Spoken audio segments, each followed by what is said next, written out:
We have breaking news on the Japan Airlines Flight 516 that crashed at Tokyo's Haneda Airport on Tuesday. We go straight over to Amy Johansson at KTV 24 in L.A. We have new information now also on the plane crash. KTVU has just learned the names of the 4 pilots who were on board the flight. They are Captain Sum Ting Wong, Wee Tu Lo, Ho Lee Fook, and Bang Ding Ao. Coming at you from the Skyhammer Studios here on Cities 92.9, the news and talk of Bloomington Normal. This is the El Donzo and Dee Show. You have insanity in my earpiece. I'm El Donzo. I'm Deez. And insanity in the earpiece. There's a lot of news this week we're going to get to. A lot of details in that news as well. Deez, first of all, how was your week? Weeks, you mean? Weeks. Yes, it's been 2 weeks. Yeah, how have your last 2 weeks been on this planet? Not too shabby. We had Christmas and New Year's, and of course, and everything. But honestly, this is my Christmas season. Being a football fan, we had the NCAA playoffs, football playoffs, and now the NFL is winding down, and we got big playoff implicating games this weekend. So, like this is Christmas to me. Other than that, yeah, just relaxed. New Year's, didn't go out New Year's night. Went out the night before to a big, like, hotel takeover type party where basically kind of like an adult lock-in. Had a good time. Except the hot tub was broke. That sucked. Literally the whole time driving up there, that's what I was looking forward to. Was a nice soak in the hot tub on December 30th, and I get there, and the hot tub's actually colder than the swimming pool. Talk about dashing your hopes and crushing your dreams. The hot tub was broke down? Yes. Back all sore, drove an hour and a half, and like, man, I can't wait to get in that hot tub with a how's somebody supposed giant to have vodka and lemonade. How's somebody supposed to have fully drunk naked monkey shines on New Year's in a cold hot tub? In a cold hot tub. Right. Ooh, that's like an ice bath. Yeah. Hey, want to give a shout out to the sponsor of the show, EnviroSeal. If you have second concrete slabs like driveways or patios, give these guys a call. They will use polyurethane spray foam insulation and pump up the slabs. They'll be ready to use the same day. So it's quick, it's efficient, it lasts long. That's EnviroSeal. Give those guys a call at 309-275-6303. They also do commercial and residential spray foam insulation in addition to that. So all your slab jacking needs, start jacking, or insulation needs, call EnviroSeal. 309-603... Whoa, 275 6303 EnviroSeal. I just biffed that a little bit, didn't I? Yeah. Well, that hasn't happened in quite a while, though, I got to say. To be fair, you haven't had to reel that number off in 2 weeks. No, so. I haven't. It's a little bit. We're a little rusty. Wanted to talk about the cold opener for the show today. The news story, which is probably one of the tamer news stories we have. But did you see the footage of this plane in Japan? I saw still images, and again, I have been nose to the grindstone on all this football stuff, so I'm a little behind on the world ending and everything. Well, it turns out, I don't think it was the world ending by any stretch of the imagination. It probably felt like it for the passengers of this airplane, though. It was Japan Airlines Flight 516. This was Tuesday.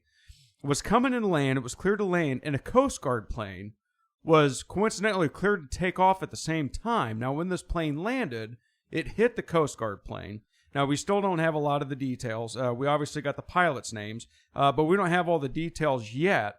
But when this thing landed and hit the Coast Guard plane, it burst into flames. Now, luckily, I think it was 379 people. They got all those people off pretty amazingly, if you ask me. Is this where we insert the Asian driver joke? Oh, these don't do that. Hey, come on, man. They're stereotypes because they're funny. Yeah, that is funny. And the El Donzo and Dee show really doesn't care who we piss off anyway, so what the heck to it. Now, the big story this week, and this is a big story, folks. This is probably, to a lot of people, one of the biggest stories you're going to hear for a while. To me, it's just not that big of a deal. And this is the Jeffrey Epstein document dump that we had. Yeah. Deez, what are your thoughts on this? And then I'll go into mine. This is like Christmas morning when you've been waiting and waiting and waiting because you just know that you're going to get that G.I. Joe aircraft carrier that you've been wanting for so long, and then you open it up and it's a bunch of socks. Now, I didn't have that feeling. I did not have, if you look at my Twitter and Facebook, I had pretty low expectations of this.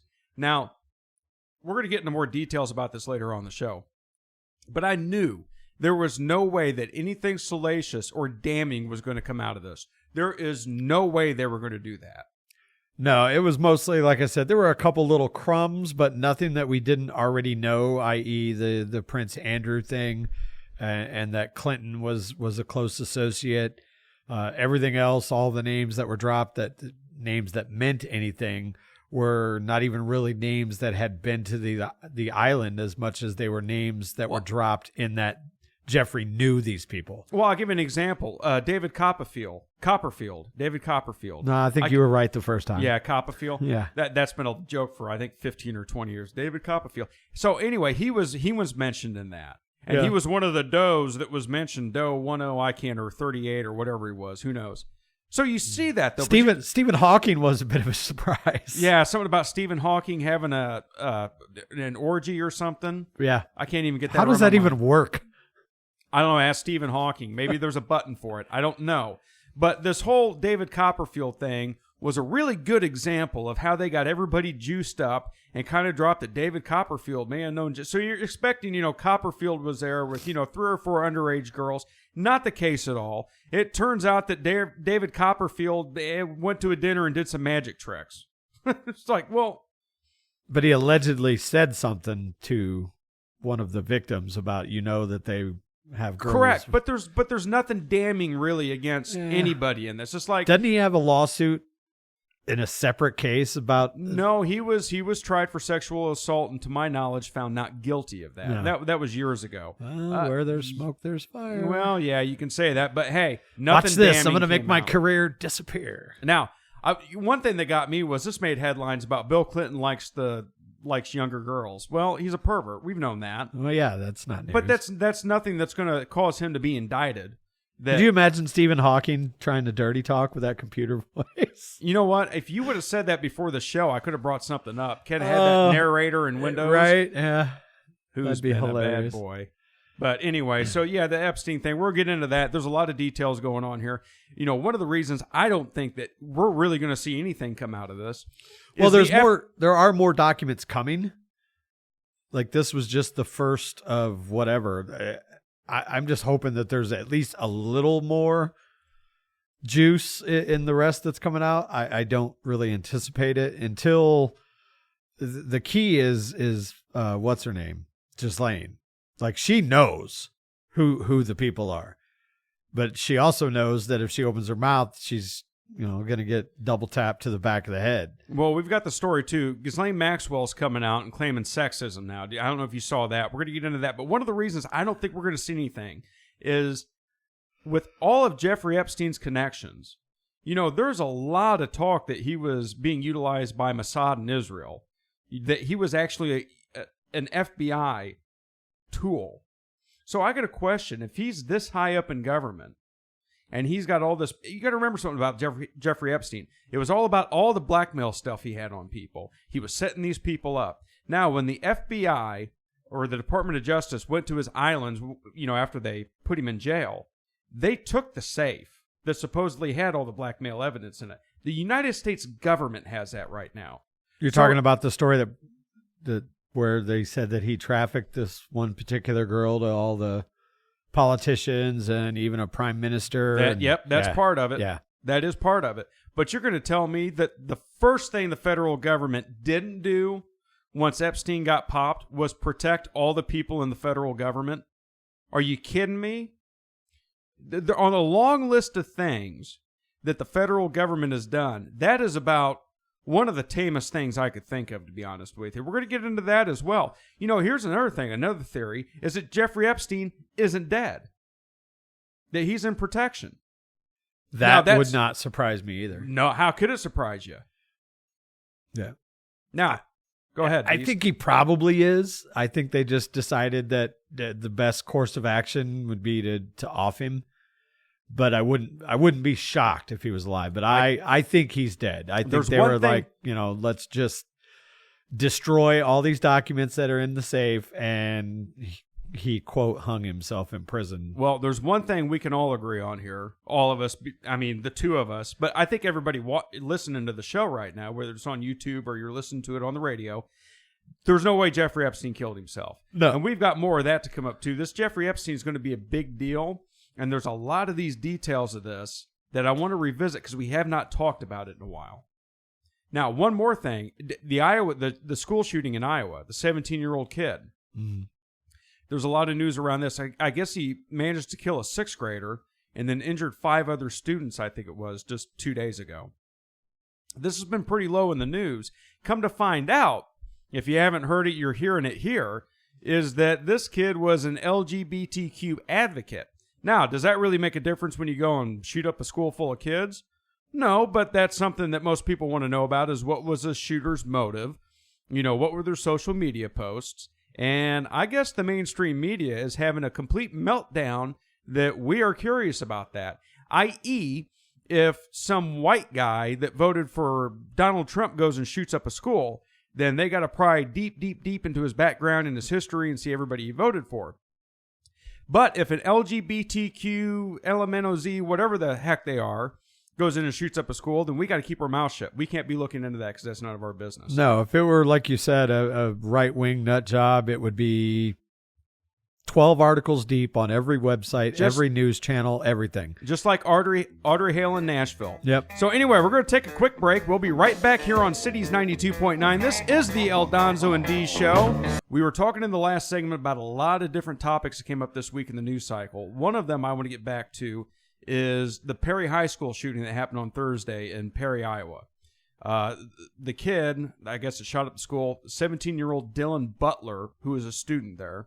Now, we don't really quite know the motive yet, but here was one of the headlines. This is from The Advocate. Who would have thought that? Right-wing influencers seem happy that Iowa school shooter might be LGBTQ. Okay, so first of all, nobody's happy about anything.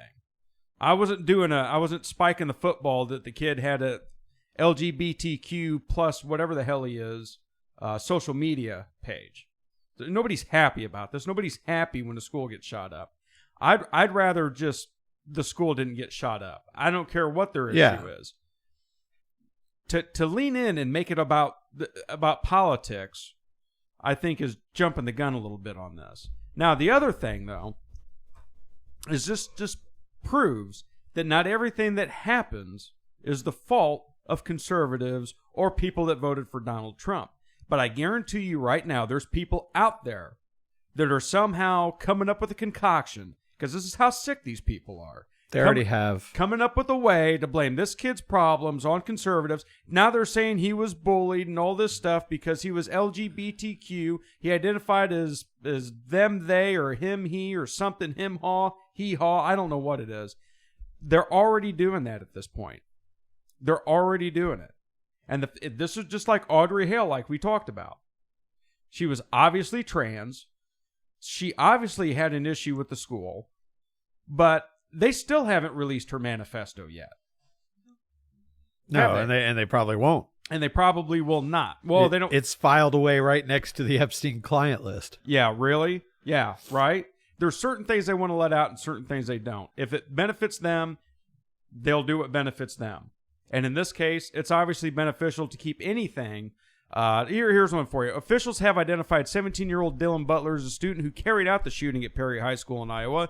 Butler was reportedly an LGBTQ student who identified with the pronouns he, they, and gender fluid. Chaya Raychek, known for running the anti-LGBTQ Libs of TikTok social media accounts, began posting hours before the shooter was identified, alleging him to be gender fluid based upon a hashtag allegedly included in the person's social media footprint. She later posted a meme inaccurately linking several mass shooters to LGBTQ community. Elon Musk amplified this idea on the platform X. Now, here's the thing. You have these, like The Advocate, and these other news outlets that say, where was it at? She later posted a meme inaccurately linking several. What that's saying is we don't really know for sure either, but we're just going to say she was wrong in what she was doing. She who? Chaya Raychek, who does the Libs of TikTok. Oh. So there's a lot of this half-cocked stuff going on here. We don't know all the details yet, but, once again, we ask questions, we're the bad guys. We want to expose something. We want to dig to the root of it. We're the bad guys. Now, I got something else for you. This one just really caught me by surprise. We didn't touch on this in the first segment, but I'm going to touch on it now. Chris Christie was on The View. First of all, are you surprised that Chris Christie was even on The View? Not really. Now, how can you be surprised? He's a rhino at best. He should be a Democrat. There's no way this guy should be, well, I don't know, Republicans. I'm not really big on Republicans anymore, to be honest with you. Like I said, at best, Chris Christie's a rhino. What's he doing, 2 or 3% in the polls? It's something low like if that. If that, yeah. Depending, I mean, nationally, yeah.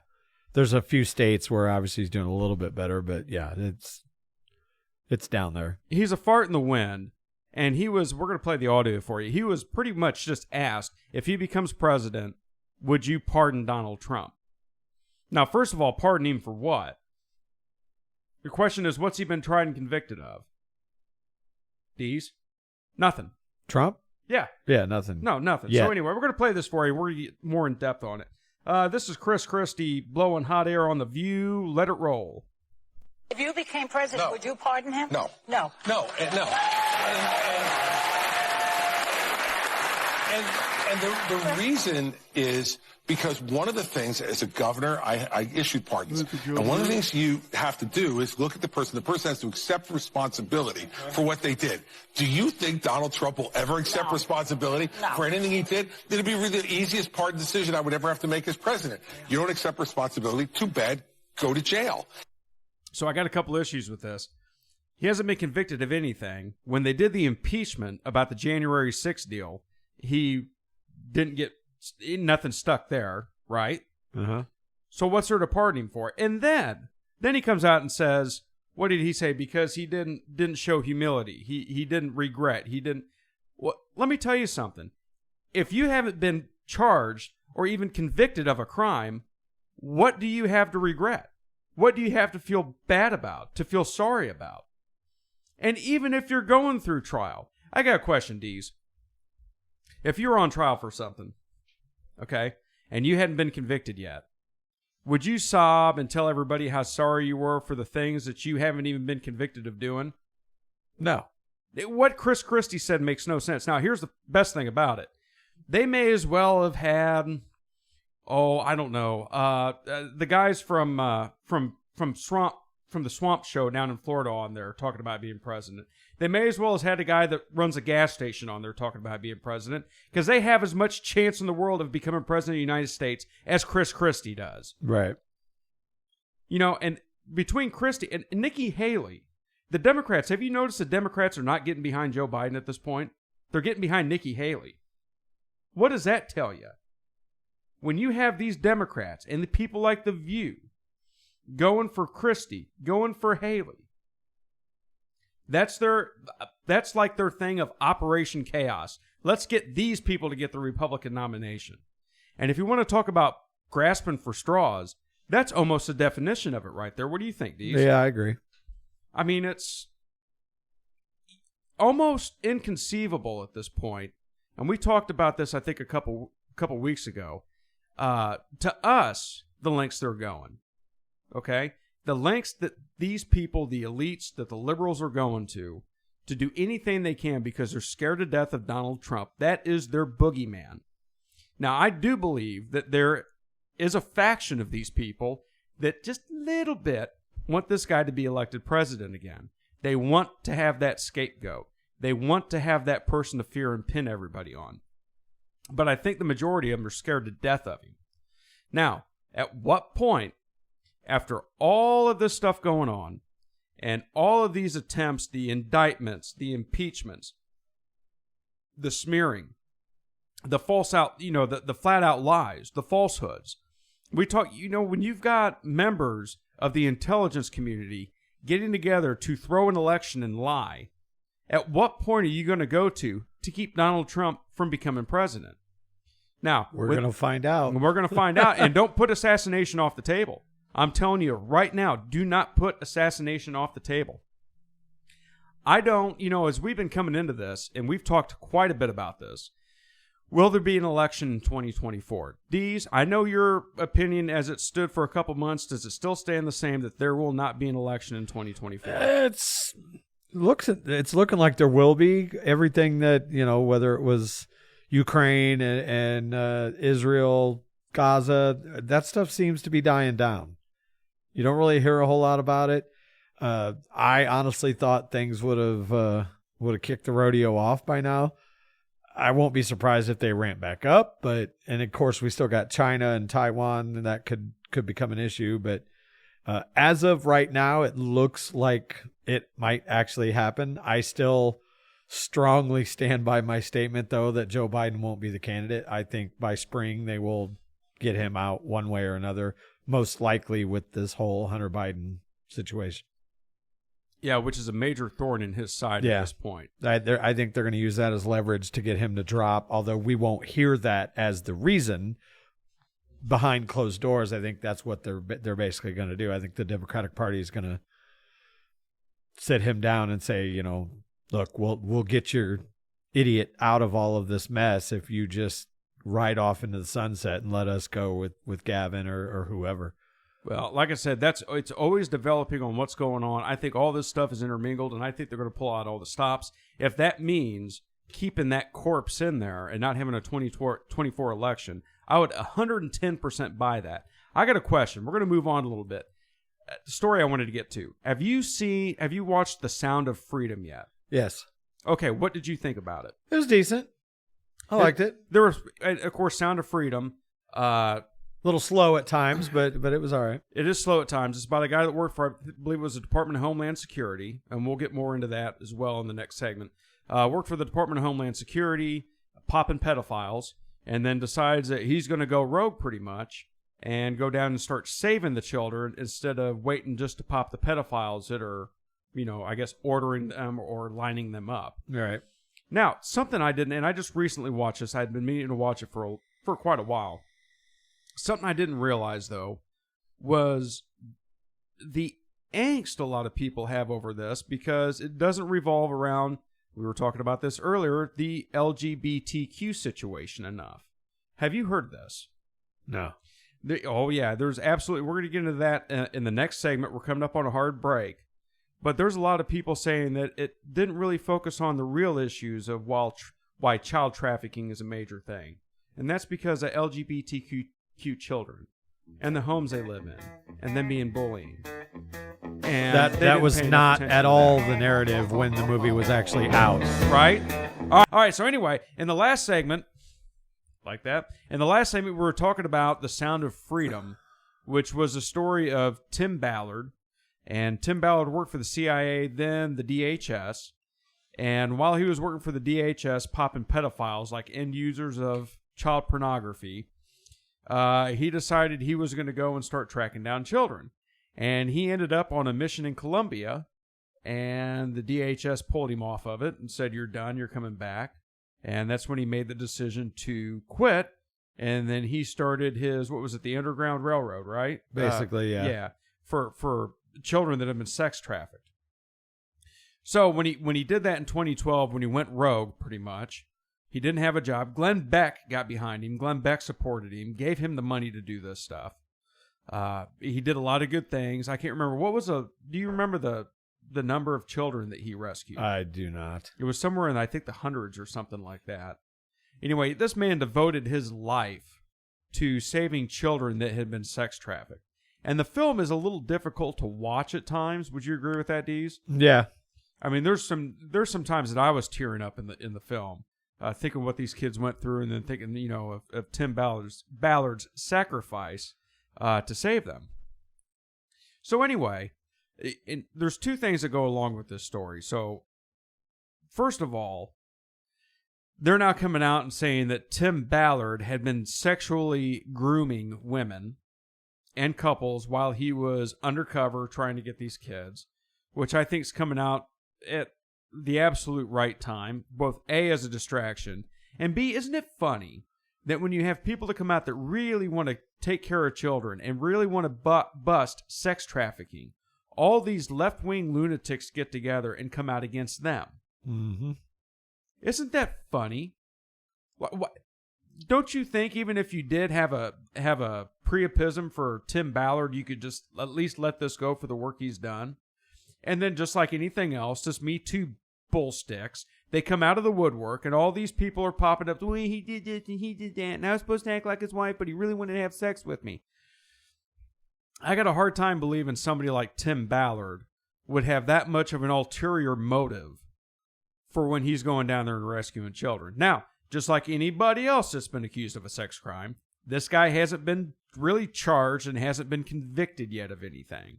That's the first thing. Until that happens, I almost don't want to hear about it. I am getting so burned out, Deez, on people making accusations and people taking and running with it and automatically guilty.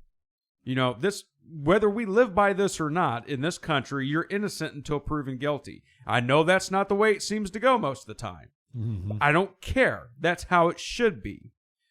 It takes any amount, just one person to come out and say that somebody sexually assaulted them, somebody put their hands on me, somebody looked at me funny, somebody called me sugar or whatever, sugar teats or whatever it was, whatever the PC way of saying that is on the radio. And then these people get drugged through the coals. Now, there's exceptions to the rule. There's Danny Masterson that used to be on that 70s show, which got locked up, the Scientologist guy. Have you read into that? I take it that's a no. Anyway. What about Danny Masterson? Danny Masterson is in jail now. He's going to do like 30 years in jail. For a pretty brutal rape. Yeah, exactly. I said there's exceptions to that. I mean, he yeah. Obviously, there was enough evidence behind that to support it. So anyway, they come out now. Tim Ballard's facing all these accusations, which until I see any evidence of it or he's actually, like I said, tried and convicted by a jury of his peers or a judge that's not out of D.C., I'm not going to buy anything into it and look any further into it. I'm just not. Now, one thing that gets me, and this is what we were talking about, was how social media is spinning everything they can to make it about their narrative. Now, Deez, you watched the movie. Did anything jump out at you about there was an ulterior motive with this movie or that the producers of the movie were trying to push a narrative? Well, other than the fact that this child trafficking exists and that not too many people are doing anything about it. Yeah. Okay. This is from, but it's not I guess what I'm saying is they're not making a political point out of this. Not overtly, no. No, not the producers of the film. This was largely facts. This was largely how it happens. This is an issue in these third world countries, them trafficking kids. Yeah. All right? There's no way around it. Now, so I went to Screen Rant, and of course Rolling Stone gets involved with this too, which Rolling Stone I wouldn't even wipe my hind end with at this point. So this is from Screen Rant, talking about the accuracy of The Sound of Freedom. Part of why Sound of Freedom is so controversial is the movie's decision to depict its child traffickers as characters who steal children through an elaborate scam involving imaginary beauty pageants. In reality, most child victims are trafficked by people they know and trust. Sound of Freedom's opening sequence features a montage of children being kidnapped in public in broad daylight, an image that is undeniably chilling. According to Huzar and Albright, the reality is a lot sadder. Most young child victims are trafficked by parents with substance abuse problems trying to buy drugs, while most child victims are much older than the ones seen in Sound of Freedom. Now, this may be correct, but this is not what the movie was focusing on, as Dee said in the last segment. This movie was focusing on specifically to this man's operations and what he was involved with, right? Mm-hmm. Which is a big deal. Now, it goes on. It gets even better. Screen Rant continues. Almost all the child victims seen in Sound of Freedom are prepubescent children. In reality, the majority of child victims of trafficking are teenagers who have been kicked out of their homes, often because they are LGBTQ+ or gender nonconforming. According to these two twits, they are kicked out of their homes and trade sex for food and a place to stay, and end up being trafficked by a pimp. According to a counter-trafficking data collaborative report... Did they even watch the damn movie? No, they didn't. According to a counter-trafficking data collaborative report, almost 70% of child trafficking victims are aged between 15 and 17. As such, in America, yeah, I believe that what they are saying is probably true. The movie doesn't take place in America. It's got nothing to do with America. Yeah. The Americans are popping in the movie or the end users of the child pornography. Yeah, like I said, the movie has nothing to do with what's going on here. It's all basically, like you said, down in South America, Colombia. I think LGBTQ came up 15 times in this article. Yeah. Many child victims of human trafficking are LGBTQ or gender nonconforming, and as legislation targeting these vulnerable minorities becomes more commonplace, an increasing number of children are in danger of becoming victims. Did you see that? As legislation targeting these vulnerable minorities, yeah, the anti-LGBTQ plus bills that they're passing, which is pretty much saying, look, in these conservative states, if the kid's under 18, they can't have sex change surgery, they can't have replacement hormones, they can't get their breasts cut off if they're girls, they can't get their testes cut off if they're boys. That isn't anti-anything. That's pro-common sense is what that is. Yeah, that's all just like propaganda. But as far as everything else in this country, yes, I believe that they are teens. They're runaways, whatever. A lot of them. Absolutely. Yeah, they leave the house, and the only way that they can get by is by selling their body, trading for whatever. And yeah, I do believe that. That has zero to do with the story that inspired The Sound of Freedom. I won't call it a true story. How in the hell could anybody watch that movie and turn around and write an article like that? I don't know. That's pretty bad. About how inaccurate it is and how horrible it is. We've got a little bit of time left here. Detransitioners. We'll wrap it up with this, and we're going to the Dave Chappelle thing, which Dave Chappelle never lets us down anymore.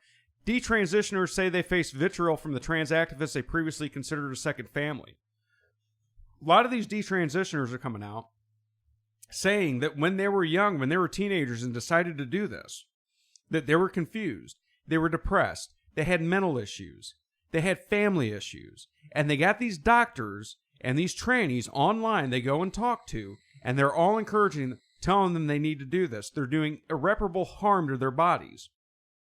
Now they're coming out and detransitioning, and they're being treated as pariahs in the transgender community. The transgender community is pissed off that these people weren't what they were telling them they were. But this all goes into this, remember Black Lives Matter. How many times do you hear Black Lives Matter anymore, Deez? You don't. You don't. All you hear is LGBTQ,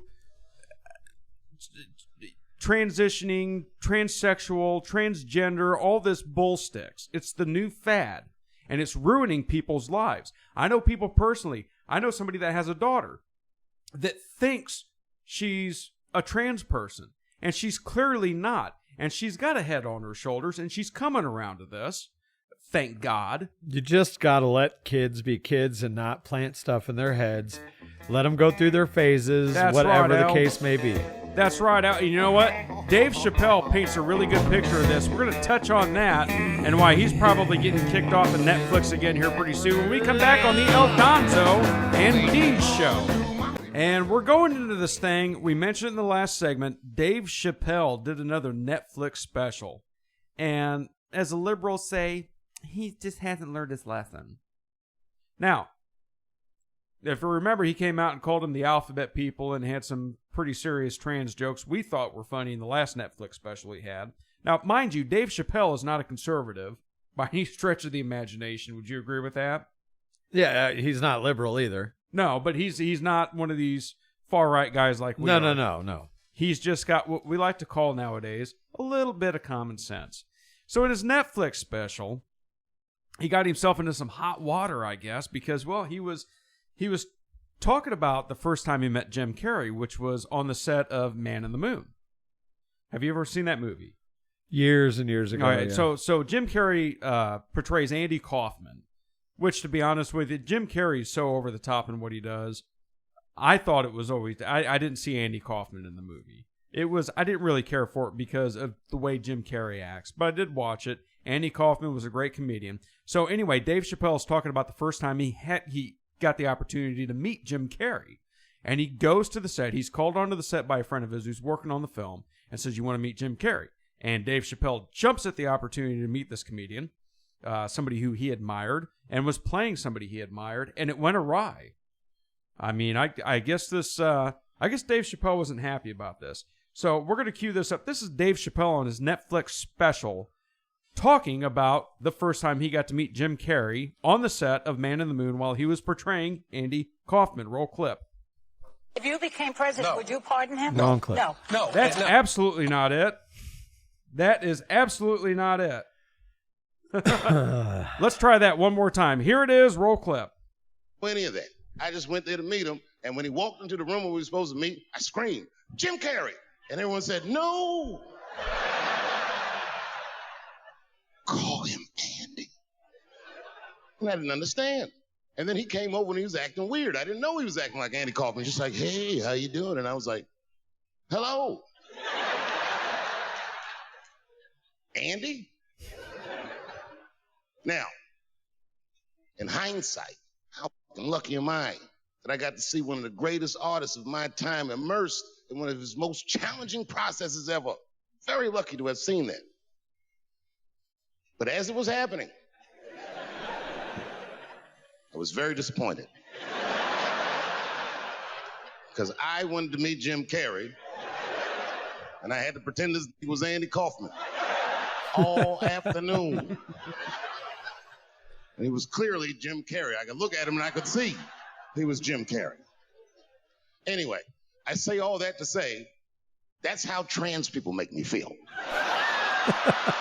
But isn't that true, though? It's Yeah. all make-believe. It's all kind of like, I can't remember where it was at, which airport it was at. I guess it was a trans person at the terminal flying, trying to get their tickets. And they get misgendered, and they get into a pissing match with the person working the counter. Did you see that? Didn't read it, saw the headline. Saw the headline. And it was, "Well, you misgendered me." "Well, I'm sorry, I didn't mean to misgender." "Well, yeah, you did, and she just misgendered me." "Well, you know what? Hey, don't take it personally. We don't know. And made a big deal out of this, just trying to sue the airline. And it's obviously a dude. Sounds like a dude, looks like a dude. If it looks like a duck and quacks like a duck, what is it, Dees? Probably a duck. Or it's the non-binary platypus. One of the two. No, so anyway, I mean, it was just, that really put it in a good perspective because Jim Carrey is a character actor. And he got immersed in his character, but, he couldn't even break to say, "Hey, Dave, thanks for coming by. Yeah, I'm playing this role." You'd be surprised at how many actors do that when they get into a role. They don't come out. I wouldn't be surprised. I wouldn't be surprised. Heath Ledger, perfect example, and many feel Heath Ledger was different, though. Heath Ledger was different. That got into his head. Well, that's what they're saying because he was so. A lot of people speculate that he was so deep into the Joker psyche that it contributed to him. That went awry. Overdosing. That went awry. Jim Carrey's just a goofball. Yeah. Okay? Jim Carrey could method act all he wants to. And whenever I see him in a role, he's Jim Carrey. He can't shake it. Name me one Jim Carrey movie that Jim Carrey didn't come across as Jim Carrey. Can't do it. No. There is one that I remember going, I can't believe this is Jim Carrey, but yeah, for the most part, he's Marshallville. Yeah. Yeah. Let me show you something. Let me show you something. He's pretty much the same guy. Yeah. It's funny, like that's almost a they parodied that in Tropic Thunder. Remember the Robert Downey Jr. character? Oh yeah, Where, absolutely. like that's what he does on every role. That's why he stays as the black guy. I'm Classic the dude movie. disguised as a dude that's playing another dude. Yeah, classic movie, Tropical Thunder. That was a great movie, and Robert Downey Jr. should have gotten some kind of award for that. I Yeah. don't think he did, but he should have.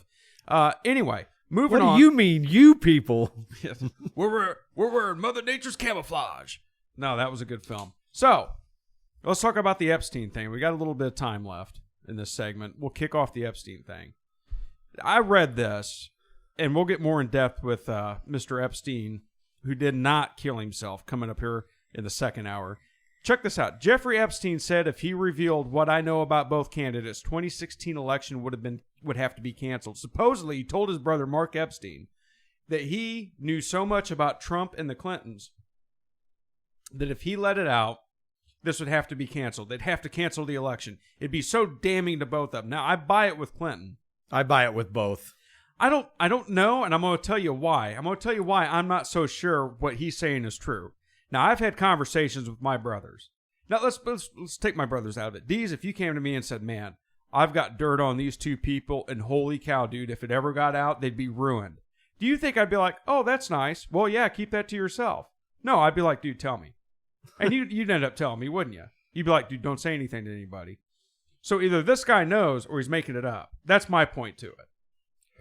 Or his brother didn't say anything because he knew he'd get offed, which he ended up getting offed anyway. Yeah, he got whacked just like John McAfee did. Yeah. No, I 100%. I'm not saying that I believe that Trump was a kitty diddler, but no, not I at all. am saying that he probably had some kind of information that would have blown it all up. Well, it's like how many licks to get to the center of a Tootsie Roll Pop, the world may never know, and neither may we. This is the El Donzo and D Show. We'll be back for the second hour, baby, coming at you on Cities 92.9, the